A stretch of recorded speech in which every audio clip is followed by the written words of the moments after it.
lot of people I find have like started their business and it's to meet some need. They want to be home more with their family, their kids. They want to travel more. So they want freedom. They want to make their own money, want a lot more money than they can get climbing a corporate ladder, like whatever that need is. And you start the business and it starts to work. You're like, holy smoke, I sold the thing. Someone wants what I have to do. You start to validate it. You start to believe in yourself, but you still haven't stopped to actually get super duper clear on what you even want to do and build towards that. It's not that any of this is wrong, but we can do that. So that's where we kind of start with the personal, and then that's the North Star. I'm going to consistently ground people in that. Hey sis, welcome to the Sisterhood, Soul, and Strategy podcast, a space for women building businesses that feel as good as they look. I'm Steph, a small town girl from Wisconsin with big dreams to positively impact the world. This podcast is from the heart, where we share real conversations about building intentional businesses that thrive in every season. And the best part, we talk both soul and strategy, and we wrap it all up in sisterhood.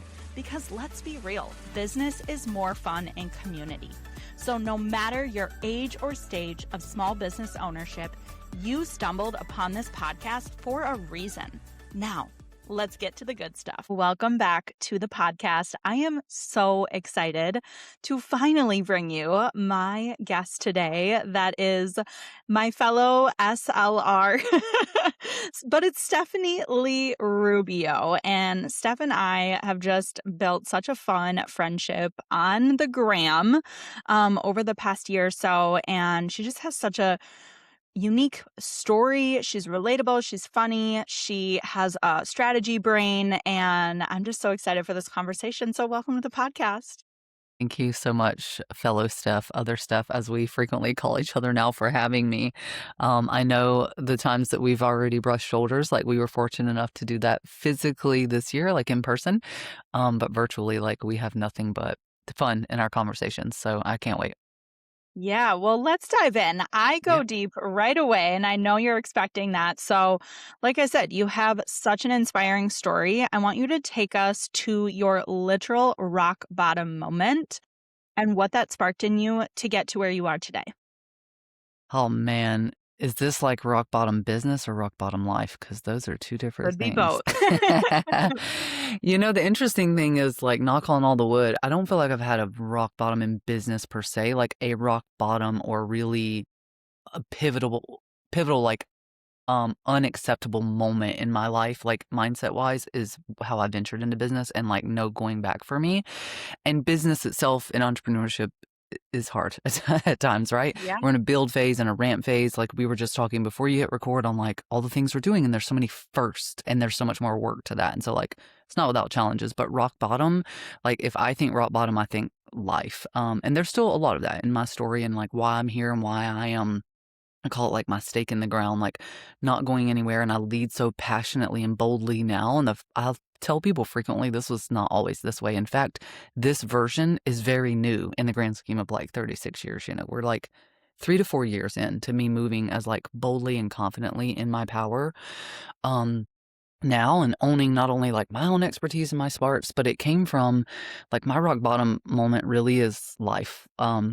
There's been a lot of those. I had a really turbulent childhood. You've heard me frequently say like I grew up dirt poor, and that's only scratching the surface of what made it turbulent. But that, as I've done a lot of healing and continue to do, like this journey and coming home to myself kind of thing, because I've spent so much life in survival mode, like my rock bottom was like 2018. My husband now was deployed. He is in the National Guard, so he does military things sometimes, not all the time, like some people do, but he was deployed a lot of that year. We had moved to a different state 2 years before where we live now. We, we were a budding new family. Some of the best years of my life, 2016, 2017, then 2018, me and my ex-husband, who I share a son with, we had a legal battle, and it got really ugly. And me as a woman, like my husband's deployed, I am strong. I will take any battle, and it's like both like a superpower and also a detriment, you know. And it's because of how long I've had to be. You know, I mentioned the childhood and it being turbulent, but I did all of this alone with a husband that was deployed. We don't have a village in the area. We don't have family. So I mean, I'm going to like legal meetings about my kid, you know, who's like 5 at the time, And it's just the scariest thing I've ever been through that people could I was facing, like, people making a decision about my life and my kid who didn't know him, who had never met him. My motherhood was under fire, and it's one of the hardest things I've ever gone through. It's one of my biggest insecurities because I didn't have a great example of a mom or a woman in my life at all anyways. So there's a lot of flying blind. Even being in this world of, like, women's entrepreneurship is still so fascinating to me because I don't come from, like, a great, foundation of women. And, so not having a mother, you take this was my first experience as a mother, and it was, like, under fire, and there were a lot of judgments about it when, hindsight now is hilarious because I was doing nothing wrong, but it felt like that. Everything was under a microscope, you know? Yeah. So I'm going to, like, meetings with lawyers, 2 dudes sitting in a room with me while one walks out and goes upstairs and, like, talks to my ex-husband and his new girlfriend and comes back and asks me for, like, everything, like, every holiday with my kid, all summer breaks and stuff like that, and it was just like, I felt more alone than I ever had. It was the first time it felt like a bad thing. Like, I've always been proud that I could handle everything alone. Um, and it was very difficult. So that would be my rock bottom. I didn't have anyone here. I didn't have any support, and I just kinda charged through alone. Was very difficult. Yeah. Oh my gosh. I can't imagine. Thank you for sharing that because I know that's a vulnerable, like personal story, right? It's easy to Yeah. share sometimes the business things, but when we dig a little deeper into like what really made us who we are now, it's often the personal side of things. So, how has that impacted how you show up today and how you lead in your business? Yeah, it's the passion. I am, like, relentless when it comes to not taking any poo, for lack of better terms, like, from yourself, from other people, because, like, in developing your own there's so much of this in the work that I do. Like, you mentioned strategy and business and operations and, like, knowledge and how to run your business. It's what I know and I'm good at, and I'm passionate about it because of that, and I think it's a tool. I think the knowledge and the skills for anyone to grow any business they want, that's all it takes is, like, learning it, doing it. It's really within your means. It's that part that's hard for people to understand. That year would have looked a lot different. I wasn't an entrepreneur at that time. I was still in a 9 to 5, and I was fortunate to, like, take the time I needed, but my boss would, like, walk in and catch me crying in the corner of my office, and could never understand anything I was talking about. Not only was he a man, but, like, he just wouldn't grasp it. He wasn't a father either, so it was just like it impacts now because I'm so passionate about women and historically underrepresented groups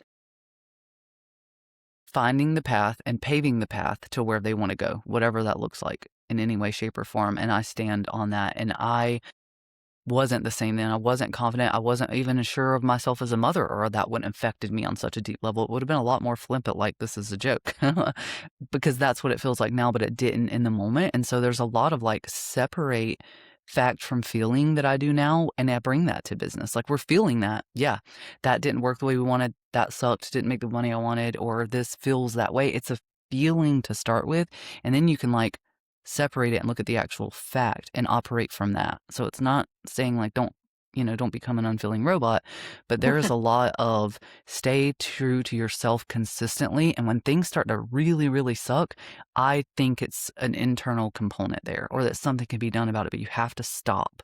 Like I'm doing this again now. It's not that anything sucks. I'm just like something is happening and I'm writing a lot now. I'm like, what is it? Why am I doing this thing? And why am I doing this thing? And what do I want that to be in 3 to 5 years? Like, I have to look at this long term. So I'm not just, scrappy now. So there's a lot of it and how I lead and support others now, even though it was a really personal event.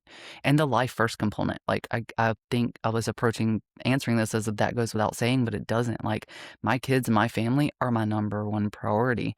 And I'm building a business that I lead with passion, that I care about the impact I'm having on other people's lives, but I do it in a way that allows me to spend time with my kids and be present and love the life I'm building. Because if not, like, what's the purpose anyways? Right. Yeah. Then it's like, what are we even doing here? We could just Exactly. go back to the 9 to 5 if we're really feeling that way in our business. And something that I'm hearing you saying is like what I think so many of us need to understand is that we have to take these hard experiences and actually like alchemize them into our passion, into our purpose. They become part of who we are in our story because they taught us something. And I always said that too. Like if I was going through my deepest, darkest valley and I didn't actually learn something from it to then share with other people, like what was the point? I just had to suffer for no reason. Like Yeah. I was not willing to take that as like, this Yeah. is the only reason I'm going through this. So I love that has been part of your passion, your purpose, and also paving the way for the women that are maybe, 2 steps behind you, 5 steps behind you.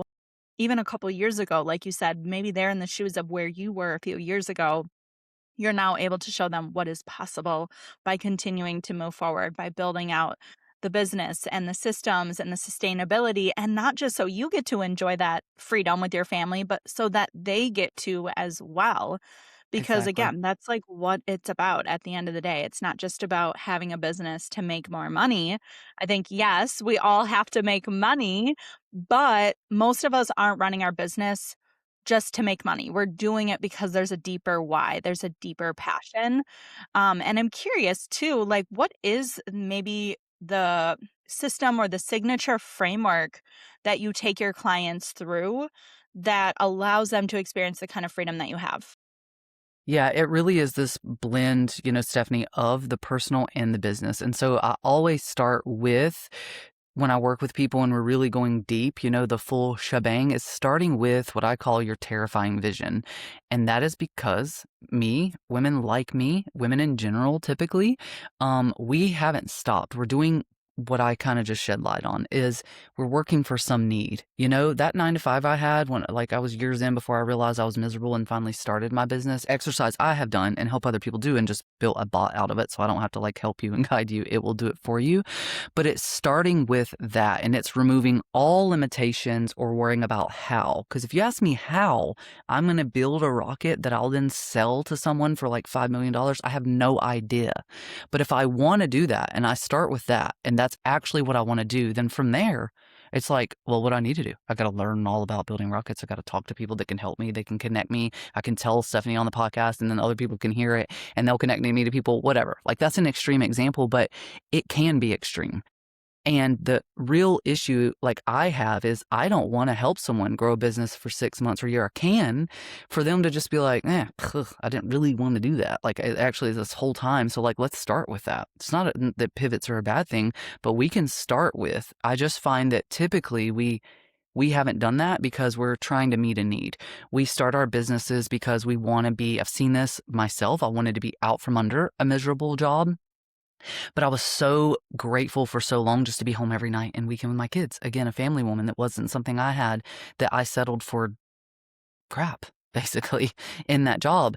And so then through my journey of starting my own business and running into mentors that truly changed my life, and that's part of why I do what I do now and I take this mentorship approach, because they changed my life.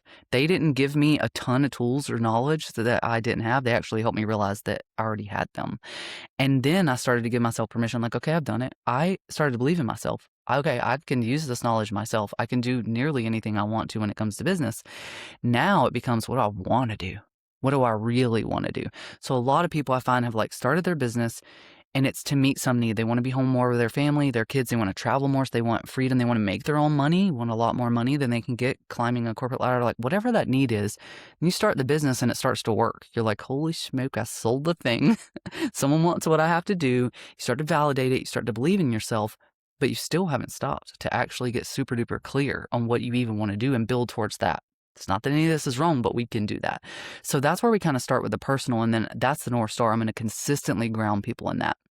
And then what I do is a traditional business approach. That's why it's not really a framework. It is, I look at every area, a functional area of your business. So when we talk about your functioning business, you're marketing, you're creating demand for what you sell, you're selling it, you are giving everyone a great client experience. And so I start to look underneath the hood of all this, and that's where the strategy comes in. What are you doing based on where you want to go? What do you need to be doing? Where are you missing leverage? Because, I take a big approach to experience in this. And so like you can sell the things, market it and sell it. We want to do that. But then when you get those people, let's keep them around because strategically that's better for your business.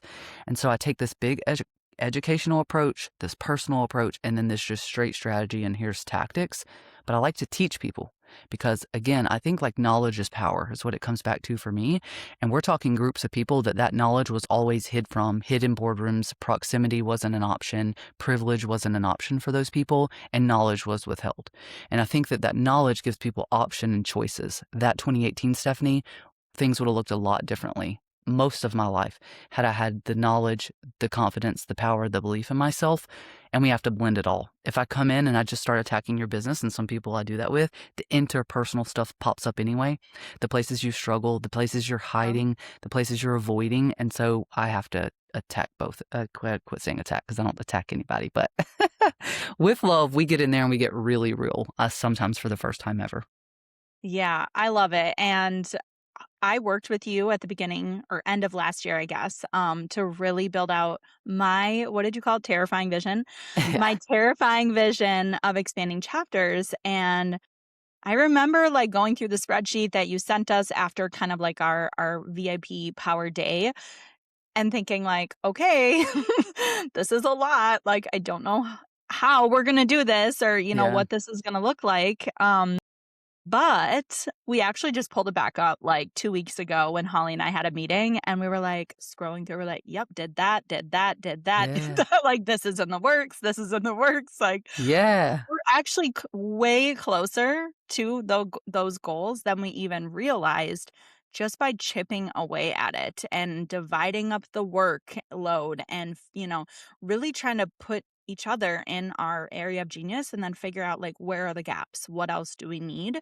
I would love to talk about this kind of oh, what is even I don't even know the right word for it, but you and I have talked about it. We talked about it on our mastermind called yesterday. You and I talked about it before we hit record. It's like that place between you've kind of outgrown the level of business that you're at. You're not quite into that quote unquote next level. You're almost on the edge in between. You're ready to scale, but it's going to like cost you some things, whether that's time, money, maybe both. And I Yeah. know you see a lot of business owners there, and I'm there, and you're probably there as well. So let's talk about it. Like, what advice do you give to the business owner in this stage? And where are you taking your business kind of at this cusp as well? Hey sis, it's Steph here, and I just want to interrupt this episode to ask you if you're listening to this podcast and you have not stepped inside our community. What are you waiting for? What makes Sister Circle so special is that we have both virtual and in-person opportunities for not just connection, but growth and learning and implementation and actually moving the needle in our business on the things that we know are going to make a difference. I want to invite you to join us inside our Circle community for 30 days for just $30 to really experience the energy, the community, and the strategy and all the resources that we have inside of our community. So you're going to get access to as many meetings that are happening in real time, in person, virtual. Really, truly, it's the connections to the women and the sisters inside this community that are priceless. Just join us for a full month to really get the full experience of what Sister Circle is all about. Click the link in the show notes to experience Sister Circle inside our community today. Yeah, it is definitely when you hit this, there's a ceiling almost all the time, and it's one of the most annoying places to get through because I think the initial stages of growing your business feel like some of the hardest. They certainly, like, you're like, I need the clients, I need the money. It feels like a never ending thing. Like, what am I doing? And that's when people second guess themselves the most because they're maybe newer to it, even if you've grown another bit, like grown a business, but now you're doing a different one. It's like, it feels, I talk about it like compounding interest sometimes, compounding's like $1 this year, might be $2 next year, but then if it doubles again, it's $4 the next year. It feels like that. So it feels like this uphill battle, and you see all this success, especially like in the online space, and you see people's success, and it starts to feel like the gap is bigger and it's bigger and it's bigger. And it's not, it could literally be just a year or two in those differences there, but it's like a compounding interest thing. But then there's growth is a little bit different than scaling, and that's one thing we've talked about. So you've grown, you're selling the things and it's working, but you will inevitably still hit another ceiling unless you work on and spend typically money, whether that's your time or not, um, and paying other people to come in, because to scale, it's to take what you're already doing. Scaling is not typically creating another product line and something to sell. It's taking what you're already doing. So those 2 to 3 offers, even one that you're selling, and being able to do more of that or more efficiently and buy yourself time. So if you buy yourself time, then you can sell one or two more, whatever. That's scaling. But that is very difficult to do, and that's where like the systems come in, right? And what we're talking about. So I always take the strategy and systems approach. Obviously, with the self leadership and the personal part we talked about, and like that comes up naturally, because that's what's going to happen. The way that I can right now, and it took me a while, Steph, and I think this is unique, not unique to me. I think this happens a lot, again, with like women and not knowing their superpowers, to realize that it actually is a superpower. And people look at me and think, oh my God, how does she do all that? Well, to me, it's like, well, yeah, I'm doing a lot. And yeah, I'm busy. We talked about it. But I didn't know that me doing it was necessarily unique, or the way I kind of keep my sanity. And it comes down to basically planning ahead what you need to do and being honest about that. So then it's not like flying by the seat of your pants. You're developing something, you're coming up with new things. Like, what are you doing for the entire next year? Doesn't mean you have to have a project plan, for April of 2025, but you need to at least know you're developing something or selling it or something like that. And strategy can change, and the timeline is yours. So what you just discussed, like pulling up your plan and thinking, oh God, we haven't looked at it. We did that December. It's June. You were actually still doing it. Even if you paused and didn't, that's your prerogative, but be honest about it. So that's the first thing I do with people, is I constantly call out the real, because again, the state that we're living in and like the online businesses, you're behind, or you're doing something wrong, or you should be doing it this way, or you're not that. And like, you're going to absorb all of that and think there's a problem. But you need to understand that strategic planning at the end of the day is a plan given the information you have, the best you have. Some of that's market predictions and things. So it's like all of that can change. What you want could change. So if you come to me with a fun new idea and I'm going to check it against that plan we made, that North Star, if that hasn't changed, I'm going to challenge you. Like you said, you want to just go somewhere with Yeah. the kids, or do you really want to build that? Here's all the facts we should look at. It's like a decision tree real time. Um, so that's one like approach I end up taking with it, and looking at all of these layers. But you have to pad systems in there, because at the end of the day, the experience people have with us, right? You've heard me talk about this. That dictates if they keep coming back for more. That makes our business ecosystem go round. As solopreneurs and lean teams, we're out here working our little booties off. We can have people work for us. Collaborators like you, that's like, you got to go talk to Steph, or the other Steph, that get confusing for people. You got to go talk to the other Steph, or you referring people to work for me or collaborate with me. And the way that happens is bypasses those trust barriers, right? And you design this experience, and then you use your systems to make sure that they happen seamlessly. So the way that I can pull off a panel that's happening now every quarter, like the first time I'm doing it, when I need everything from panelists to everything that needs to happen, to graphics, to marketing, to checkout links, to emails reminding people where to join, calendar invites, the works. I can do Yes. that. I can manage new teammates. I can still lead my community. I can land speaking gigs. I can land brand partnerships, all in the past month, and still take pretty much every Friday of the summer off now, and also shorter days because my kid's only doing its systems. I sit down and I plan what needs to happen for this whole thing. I assign it people and due dates. I automate what I can to happen when it makes sense, and there's a volume to that. And that allows me to do it without constant worry. So when I'm present, I'm actually present.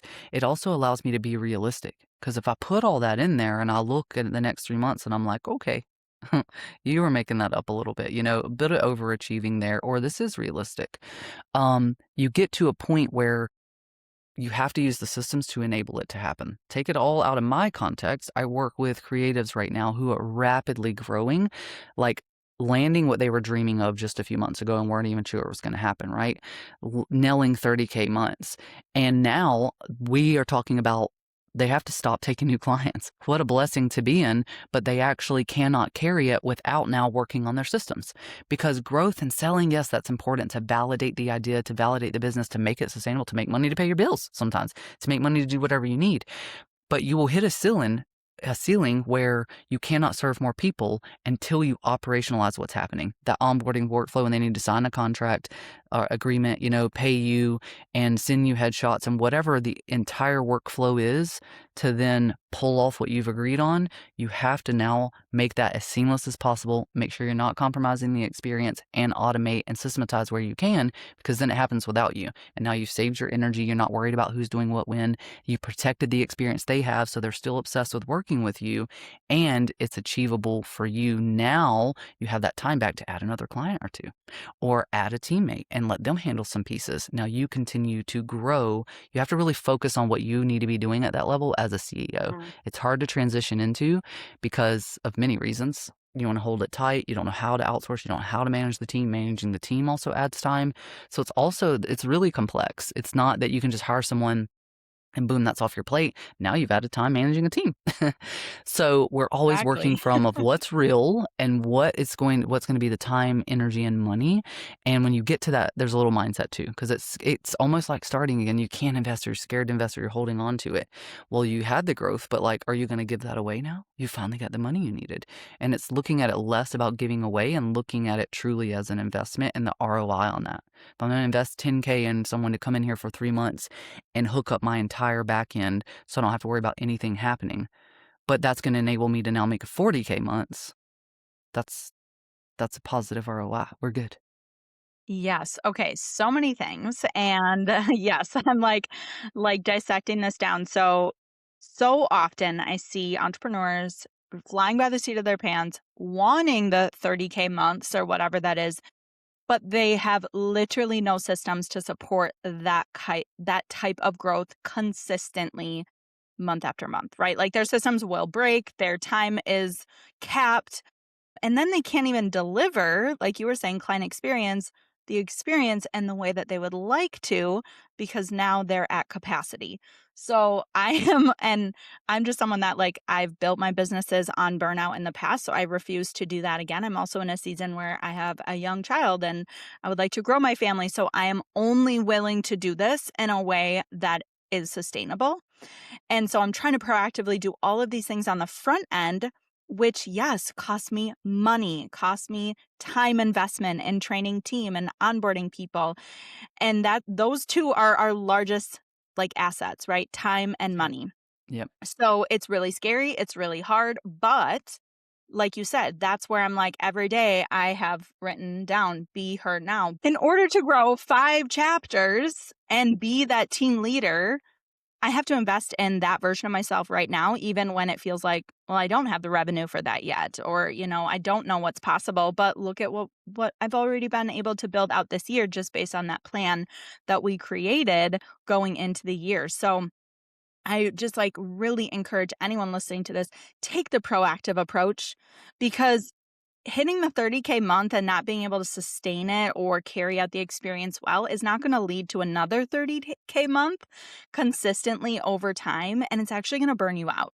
So it's like just did a podcast on how it's like we hit that level and we're so exhausted that we don't even get to enjoy it. And we don't even get to recover because now we're serving at a level that we actually don't have the capacity for. You have to deliver And what you sold. yeah, and, like, Yeah. what was the point if we can't actually deliver in a way that feels good to us and giving that client experience? So, I love that. There's so much we could dig into with the systems, but, I mean, I just think every entrepreneur knows it, that they need them. It's just usually the least glamorous part of running the business, and I agree. That's why I've have someone doing a lot of it for me, which, yes, costs money, but, like, I also know it's not where I live and thrive either. So we have to really weigh out those investments that we're willing to take. Like you said, if it's 3 months of this investment to then make more money in the future and actually hold that level of client load or, people coming into your world and serving at that capacity, then it's worth it.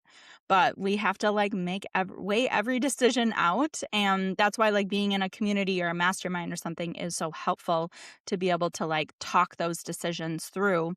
But I would love to talk about the panel because Yeah. you and to your point, every new offer has a new system. Right. So oftentimes as entrepreneurs, it's like if something isn't working, we think we need to just like create a new offer. But then we're actually building more work for ourselves because now we need a new system. So if we just went really deep on fine tuning that offer, maybe making some minor tweaks and marketing it differently or all of those things, we wouldn't have to build out all new systems. But Yeah. there are points when it makes sense to add a new offer. And I know this panel is one that you've been talking about and stewing on and something you've wanted to create. I'd love for you to share just the why behind this virtual panel and at this point, the first one will have been done, but you are doing these quarterly. So tell us a little bit more of the reason behind them and what people can expect from them. Yeah, so the reason really comes down to like the health in the online space. I mentioned earlier that I take a big educational approach because I don't just think that knowledge is power, I see. And I think the power's been in like not equally dispersed for a long time, willingly kept, all of that, right? And so part of it comes to that. It also comes to like how hard it is to get real knowledge online these days. You either have our favorite like AI friends, ChatGPT, telling us that everything we've ever thought of is the shiniest, most beautiful rainbow poop in the world, and we're like, okay, great, yeah. Or everyone online can sound really angry or very polarizing because you're consuming their marketing and they need to make you feel that you have a gap, so you'll buy what they're selling. Or you have to buy what they're selling, and we just talked about that. Investing's okay, being a part of communities and the proximity of one of the best things I've done for my business, but there comes a time where we cannot just pay for everything we need, like an extreme amount, you know? So it was really this like idea to keep like knowledge accessible, like to real knowledge, real conversations, and like use case style almost, like you take it back to college. Maybe this is also because I got a degree a couple years ago and I was like, wow, nerdy 30 something year old Stephanie getting a degree, not early 20s, liked the use cases. Like, yeah, we studied and then I was looking at real business use cases and they made me better, a better leader because and it's also that like at this stage and the people that I'm talking to, Steph, in the DMs, they're not conversations you can find on Threads or on Instagram. Cause again, it's not helping me sell anything. So no, I'm not talking about it, but it's really the nuance in conversations. It's not just meant to be polarizing, but it's meant to bring together 4 to 5 panelists at a time and really less theory and talk about what's really happening, what we're really doing in our businesses, to grow and scale and things like that. So it's a lot less like, let me mold this and sell it to you really quick in a carousel. Let me mold this and make it sound this way. We're just going to really talk about these different things because I think that like if we do that, then the online space where it's given us so much freedom and flexibility, to be able to work from anywhere and work from home. I talked about some of that. It's all rooted in the people I care about and keeping that knowledge accessible to people who maybe like events are on the rise and in person, that knowledge also, there's a strategic move to that. You can see the power in what I do in a 10-minute conversation and it'll take you 6 months watching my Instagram. And I do a lot of educating on there too. So it's just also a way to highlight and fast track your ability to learn from people doing stuff in real time. So just to give like a real example, I foresee, we're going to talk about the trust recession on the first one a bit. And I don't want to sit there and spend people who paid, grab their little ticket to come and like, is it real? Is it not real? That's not helping us. Getting on threads and arguing about if it's happening or not is not helping anyone. The trust recession comes down to, are people buying the same or not? Are they not trusting you? Or are they not buying because they don't trust you? So then that comes down to, are people buying from you? And so we get to ask the panelists then, are people buying from you? And where? Where are you meeting the people that are buying from you? What's making them buy? Because that is what's going to be helpful. So it's just part of that too. It's like healthy conversation, accessible conversation, but I see big plans for it too. Like there's some of me in this. Like you give me a pre-recorded masterclass, I have to put a deck together. I still love to share it and educate, but I love conversation more. I think some of the best ideas and growth comes from live conversation.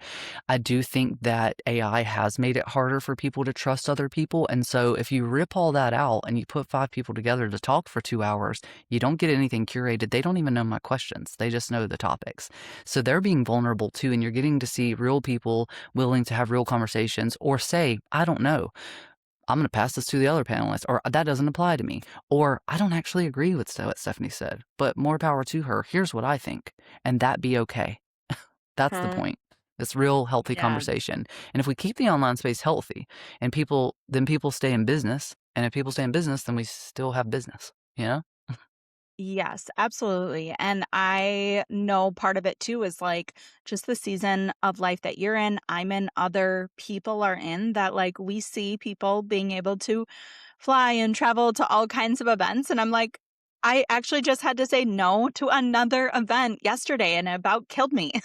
Yeah, it's hard. But it's like, this is where, having your priorities, having your vision really clear, crystal clear. Like I said, I'm not taking on any new things this summer, and I know you're probably in the same boat. So many people feel that way about events, like we just like cannot make them. And I host an in-person event every year, and I understand how hard that is. So to make something accessible, not just virtually versus in person, but also cost wise, like you said, for people that maybe are new business owners, they can't afford $1,000 course or mastermind, but they still deserve that level of information Yes, and agreed. Yeah. real Accessibility is a huge conversation. piece. Yeah, it's like it can be disheartening almost. It can make you question when you do watch people because we just agreed, and it's not only us. There's a big conversation around like how in-person events just fast track because in 10 minutes, you know more about me and what I do and who I stand for and my wit and my power because my power is in my brain in 10 minutes than you will in 6 months hanging out with me on Instagram. And I am extremely active over there. I'm not shy about my power over there. But if you take that and then you say, well, I can only go to 2, but this other person can go to 15 or 20, then just like process of elimination and math will tell you like of course they're going to go faster than me and that can start to suck a little bit. And so just for like people listening really quickly, you're talking about it because you have a family, because you have a kid and that's your priority. I have a family. We don't have a village here. Like for me to go to an event 2 months ago, my in-laws had to travel from 5.5 hours away. So I'm so fortunate they can do that. But we also care for my brother in home right now who's disabled. And so I am looking at 2, maybe 3 events a year, and now I host my own, and that's one of those because I have kids in sports and kids in school, and I like them, and I like my husband, and I want to hang out with them, um, and hanging out with my brother. So it was this like this moment that I needed to remain accessible, and I know I'm not alone. There's a lot of people who started businesses who are geniuses who deserve it and they need it to remain virtual and online. And so I'm being very careful about this shift to in person. I love it and I know it's powerful, but like we have to protect a segment of the space for people that cannot do that. And it's not always family related. Some people have setbacks or disabilities where they cannot or will not go be in a room of 100 people and Mhm. socialize. They're still brilliant humans and they still can run businesses. Hey, sis, if you're listening to this podcast, it's probably because you're growth minded and you're looking for more ways to step into your potential, to share your own message, to show up and lead yourself and your business in your next era. And you can do that as a speaker leader. Speaking is one of the best ways to grow your business and your brand, but I see way too many business owners completely winging it. And that is why I created the speaker training course. This is an opportunity for you to learn a rinse and repeat framework that you can use over and over and over again to build your signature talk and topic to give to any audience, to move them into action. It's designed to be completed in just 2 focused days to leave with a transformational talk that you can then go give to the right audience that will actually grow your business and your brand. You can join us for just the course at your own pace. You can also apply to become a Sister Circle certified speaker, or you can join us live in person for our next level speaker leader retreat this fall. Find more details in the show notes, and I can't wait to see you step into your speaker leader era. Yeah, absolutely. And yeah, I mean, even for me, like my event in person means so much to me because it's in a small town in the Midwest where no one is doing anything. Yeah. Like it's just more accessible for the people that live here because I got tired of having to get on a plane and travel to fly to all these cool places that I want to go to, but they're just literally not easy to get to. Like Yeah. Yeah. physically hard. Yeah. So that like I think it's just we all have that deeper why behind what we're building. And I even said to you too, I can't remember when it was of like, it doesn't necessarily mean that like we have to build slower. We just have to do it different. We have to figure out what works for us and realize that there are other people out there that feel the same way. And then we build the table for them as well. And there's always people that also feel the way that we do. And those are the people that are going to resonate. And I just love that it's real conversations too. I've always said I want to learn from the mentors that have really stuck with me are the people that often share what didn't work Yeah. or what crappy thing happened to them Yeah. that they overcame. I actually tend to not want to learn from the person that has only had success after success after success after Yeah. success, because then they actually start to feel unattainable and unrelatable Yeah. to me. Yeah. So I think building that as a part of the like real rawness of, hey, what are you doing in your business right now? What's working? What's not working? Exactly. Like, I should drop that as my question of like, what is something you've tried that like did not work? Because we can Yeah. all learn from those things too. And that's really what I share from too is like, here's the things I did for 10 years. Yes, I had a lot of successes. I also had a ton of failures, but those failures are what got me to where I am now, by sharing that information with other people and trying to help them not make those same mistakes or do it in a different way. Maybe do it in a way that's not going to cost so much money. Yeah. Like we can just save people so much time and money and struggle, when we can share our own experiences. And also, it just makes us realize that, like, we're not isolated in this journey. I think so Yeah. often our challenges feel very unique to us, but they're Yeah. really not. Yeah, that's one of the most powerful things I see happen in my community, like in my, paid community, my mastermind, is when people come in and after a couple calls and they've opened up and they've had conversation and they've been a part of other conversations, they're like, oh, like this is not, it's such a relief because while that doesn't mean that the problem doesn't exist or it's not still challenging or you still have to figure out how to solve it or whatever, it's just that you hear other people too, and you immediately realize, like, oh, okay, so this is fine. They've been through it. They're going through it. Here's the ways we're going to troubleshoot. There's power in community from that because you immediately normalize that this is just normal. Sometimes it's just difficult, or sometimes it's just that, or what used to work didn't. So there will be some of that as part of the panel. Like when I talk Yeah. about that trust recession piece, when I talk about it, it's like, okay, yeah. So the real question is, where are your leads coming from right now? The last 3 people you closed, where did they come from? Right? Easy, simple things that you can answer. But also like, okay, so rewind 2 years ago. Was it the same? Was it different? So it's like, yeah, part of what's not working or like what was your biggest flop, but it's like, let's really talk about if things changed different from, what they were a couple years ago versus what people are making you think. So yeah, I'm excited to peel some of that back and help people plan ahead. um, that's a huge component of this, like not wasting time and money. Again, everything we're consuming is marketing and it's making us want to pay for things. And I do think you should invest in your growth. But is that today problem something you should invest in, or are you actually future casting 2 to 3 years? Is this going to be around? Am I going to be around in this way? Is this offer going to be around? Is this thing? So then you know where to spend your resources because you know the ROI is going to be lasting. This is not like a band-aid. This is not a temporary. This stinks today. This person said I better get my messaging on lock. It's not even the Right. business you're going to have a year from now. That could be a waste of money. So yeah, I'm passionate about helping people not waste money because we're looking at what they actually need, don't need, and things like that. I equip my people walking into rooms that someone's about to try to sell them something. We do quarterly business reviews, and I'm like, you just had I did this to myself. Like, I was selling an uptick in my mastermind, this added on piece. And I told people that were on the fence, we just did a quarterly business review. So you should see, according to your plan, what you're trying to do and your homework. That's the terrible way to say it. But like your only outstanding action after that was like, go look at what you said you would do and see if there's any knowledge or skills gaps you need to fill to make it happen and come back. So I went to them then as I'm upselling an offer. And I tell them this the same with other people is you have the plan and what you need to do to make it happen. If this isn't a part of that, then it's probably a no because that's discernment, that's leadership, that's how Yeah. we all do better. Yeah, definitely. And I don't know about you, Steph, but the whole like, oh my gosh, everything was selling so easily online a couple years ago. I'm like, what? Like I have had nothing but sustainable, I would call slower Yeah. growth.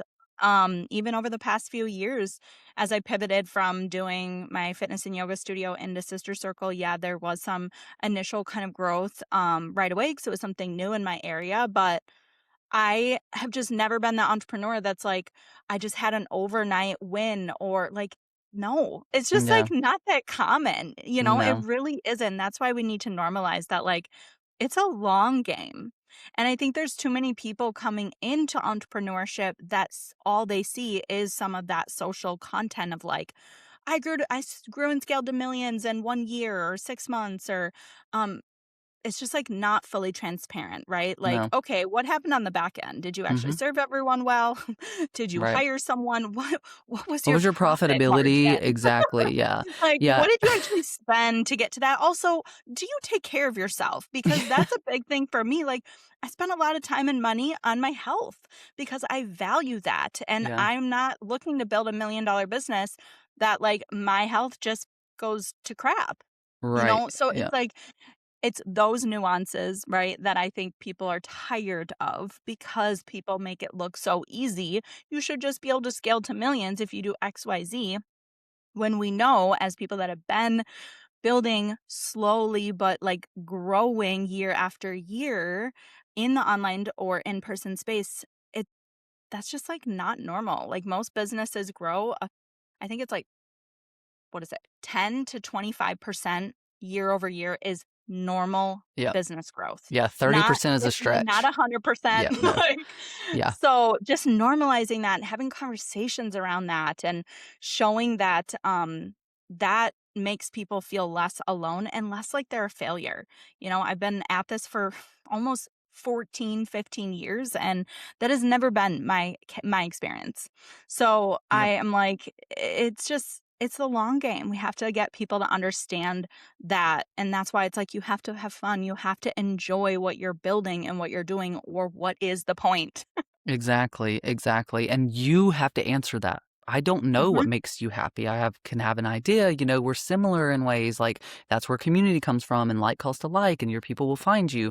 But, like, at the end of the day, what really makes you happy, where you wanna be in 5 years, you have to answer that, and then we can lay the tool, and we can build in community, we can talk about that, and we can ground ourselves, but it does have to start with you figuring out what that is. But I am really passionate about true knowledge, ethical marketing, because a lot of what you're talking about, some of that was really unethical and it's still happening. Some of it's just straight fraudulent. But when I say ethical is different than fraud, because like again, ethics change from different cultures, Right. even like what's ethical and what's not. But so what I stand on is that misleading people into thinking you made $1 million this year when your business brought in 1 million, but you spent, 600,000 making that happen. So your profit for your business was actually 400 and you only paid yourself 200,000. I mean, I don't say only, I love that. I'm very happy for Right. you, but have that conversation with people. But again, we're consuming marketing and that's the entry point. That's not what it's meant to do, kind of thing. And that's where the lines get blurry. And you said a key piece there, Steph, of like, it comes back to my passion, my mission, my why. The people that I care about helping and how much I care is why I educate in my content. Like a lot of marketers, and 2 years ago, I was seeing a lot of what you're talking about. It was really bad. It's still happening, but it was really bad. And people like you are giving up. People are Yeah. realizing their business isn't for them or something like that, or they just can't do it because they weren't given what they were actually needed anyway. Anything that's in freaking helpful, the stuff like the conversations we're going to have in the panel are decisions we're really making. So it's not always going to be the shiny stuff. It's like the harder stuff, or, the conversation you can tell was black and white and there's a lot of nuance. We're going to bring that into it because that's what you're going to be facing as you grow your business. And that's how you will last because you'll be prepared for it and you'll know that versus getting caught up in something that's not true. And frankly, a lot of that marketing was preying on some of the same people I talk about, helping women, mothers, and stuff like that, but preying on how much you want to be home with your kids to sell you the thing. And then it falls flat. And I have a problem with that, frankly. So when I have a problem with it, I talk about it. So we're going to have a whole panel every quarter. For sure. I love it. I cannot wait for more too. And yeah, I do think it's one of those things where, and I have come to this realization a lot over the last couple of years. And my mentor has always been someone who, like, she's local to me and she's like built incredible $1 million businesses, but Yeah. she's not someone that you would go seek out on Instagram. Like, she doesn't really show up on Instagram. But Yeah. like, find those people that have actually done the thing and are close enough to you, whether that's like personally or at the stage in business. They've done it, but they're not so far removed from their business that they can actually teach you what it took to get to where they are now, because I think that's what's happening as well. It's like people that are made millions and millions are teaching people who are at the beginning of their business stage growth or scaling, but they're not actually in the day to day. They don't understand the same challenges. And that's why these types of panels and going to events where it is kind of more peer led Yeah, speakers and people like is actually probably better than going to some big event with some huge name that like will never know you personally. right. Yep. No, I could get that inspiration online, frankly. You know what I Exactly. mean? I can get a couple quotes and things like that. You know, another approach, like exactly what you're talking about, I take with my community, I make it clear over and over again, is I'm in the trenches with you, is what I say. Yes. So the first mistake you'll make is coming in here and putting me on a pedestal and expecting, I have a lot of knowledge and a lot of answers, but don't put me on the pedestal because I'll knock myself off before you have a chance to. And I'm growing a business too. I have a lot of knowledge from leading and getting a business degree in strategy, sitting with leadership teams and growing businesses, working from like literally customer service jobs at 16. So I have this wealth of knowledge, but I'm also growing a business. I'm also trying this new thing. I'm building a panel for the first time. I'm doing it publicly. And so there is Absolutely. this, like what you're talking about is that relatability aspect too, as I get to go to my people and talk about what's really working and not with them and give them ideas and yes, stay 1 to 2 steps ahead of them in most cases, but I never shy away from the fact that I'm also growing a business. So it's and for me, it's a lot less about like, that, "Oh, I've done it." It's I'm doing it too. Yeah.